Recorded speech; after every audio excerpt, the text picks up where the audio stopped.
the white supremacist cause is futile. It is nihilist, and it will never be realized. There are people who are radicalized right now, and it is going to take a very long time.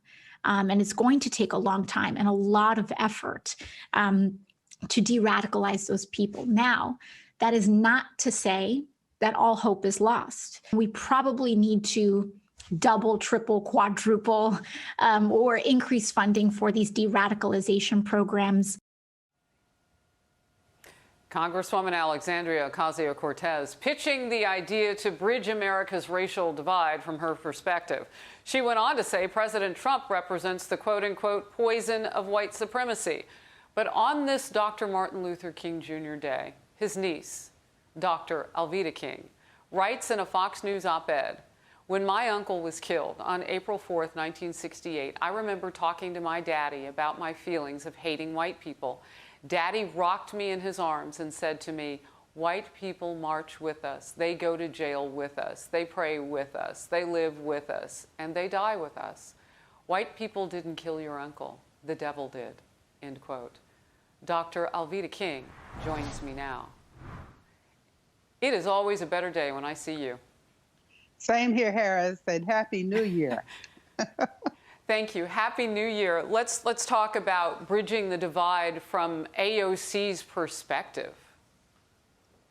I believe that AOC really should take a page out of Martin Luther King Jr.'s book, and his main textbook actually was the Bible. Now, my uncle talked about the law being able to help people not kill us, but he also said that the law cannot transform the human heart. So there are laws on the book now that will severely punish white supremacists, and that should be the case. I've encountered white supremacists throughout my lifetime, and my 70th birthday is this week. So my daddy was killed in the height of the civil rights movement. We know my famous uncle was shot and assassinated. My grandmother in the 70s, Martin Luther King Jr.'s mom, and my dad, A.D. King's mom, was killed. So we know that white supremacy is wrong. It must be punished. But every crime against humanity is bad. And so we have to protect human dignity, but not only with the law, but we've got to transform these hearts. And, you know, my uncle said that only love could drive out hate, you know? So we have to do both at the same time. It's so true. You know, something caught my eye, and I want to share. We're putting some pictures up of Dr. King, but there are other pictures that I want to share because you and I have talked in the not so distant past. We were together for the funeral coverage that I anchored for Congressman John Lewis.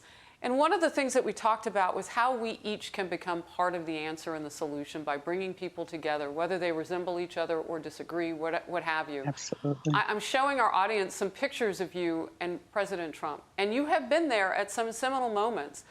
Why were you there? And that's a fair question because you've got a really interesting answer.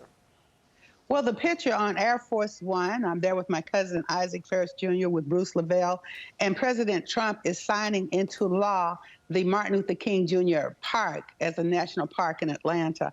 I was with him when he signed the criminal justice reform, the Religious Freedom Acts, all of those. I was there with the president. I believe that it's very important, the work that he has done for every community, including the unborn in the womb. I was there in the White House when he made a phone call there, and I was on the platform with him at the March for Life. So I know President Trump, and I appreciate each and everything that he's done for human rights and human dignity. There again, we can say pretty much half of America loves President Trump, half hates him. And I have people who are angry with me saying, I can't believe you supported him. I love every president. I pray for every president. I promise you that is true. And so it's the policies that mattered, Harris, and that's why there's so many pictures. I apologize. I see on the screen the sunshine is streaming into the room now, so you can see half of my face. Well, we had quite a few. Yeah, before I let you go, I want to get to this because it's something that you have said. The place where we can work together is to listen to one another. Absolutely. And as we listen, the human heart can be transformed. It's personal accountability. Stay out of fights, folks. Pray and communicate. love it. Love each other. Yeah. Alveda King, thank you. And I want to brag on you a little bit. Your show, Alveda King's House, celebrating MLK Jr.'s legacy through food Thank and you. faith. Episode 2, available today, streaming on foxnation.com.